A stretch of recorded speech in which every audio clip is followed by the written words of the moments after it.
Ya pemirsa, beribadah di negeri berpenduduk mayoritas non-muslim memang tidak mudah. Namun para mahasiswa Indonesia di kota Saint Petersburg, Rusia memilih berkumpul di Masjid Soekarno sepanjang Ramadan lalu.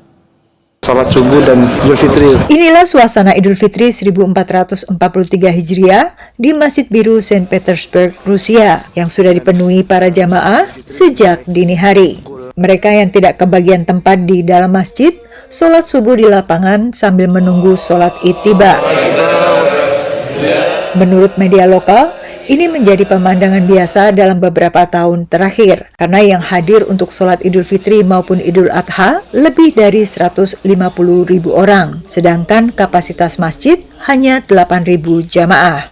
Mahasiswa Indonesia pun tak ketinggalan sholat Id di sana. Selama Ramadan, Masjid Biru ini menjadi pilihan utama mahasiswa Indonesia di Saint Petersburg untuk sholat dan kegiatan lainnya. Di sini kan kita cuma nggak makan, lalu buka bersama teman-teman. Tapi untungnya kami berada di dekat masjid. Kebetulan sama saya dekat sama masjid, jadi rasa Ramadan itu tetap ada karena tetap bisa tarawih, tetap bisa buka bersama di masjid. Selain lokasinya yang strategis, juga karena nilai sejarahnya. Di Indonesia, masjid ini juga dikenal sebagai Masjid Soekarno. Dia bukan nama resmi, gitu ya. Dan saya rasa itu bagus ya. Dan ketika saya berkomunikasi dengan teman-teman di sini, orang lokal maupun yang memang imigran, mereka tahu ini Soekarno banyak jasanya, Indonesia banyak jasanya dalam sini ini. Itu karena masjid yang semula berubah fungsi menjadi gudang pada era komunis Uni Soviet kembali menjadi masjid atas permintaan Presiden Soekarno yang berkunjung ke Saint Petersburg tahun 1956.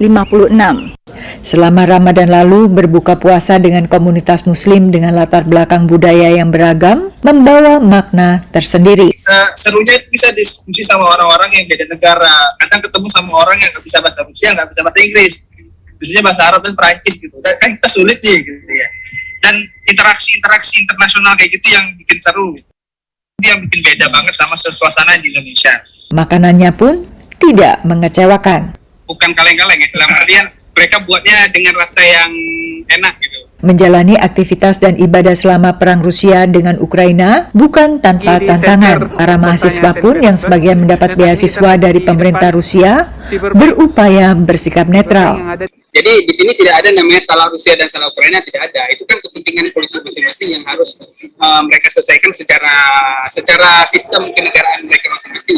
Yang berusaha objektif sih, memang ya kita di sini tidak terdampak loh. Justru kalau kita ngelihat sosial media, kita nggak tahu kalau memang itu ada perang, nggak tahu. Itu yang hebohnya itu di Indonesia sebenarnya. Mereka bersyukur tetap bisa melanjutkan kuliah dan beribadah Ramadan 1 bulan penuh, termasuk kesempatan berbuka bersama mahasiswa non-muslim sekaligus merayakan Paskah. Dari Alexandria, Virginia, Yuni Salim dan tim VOA.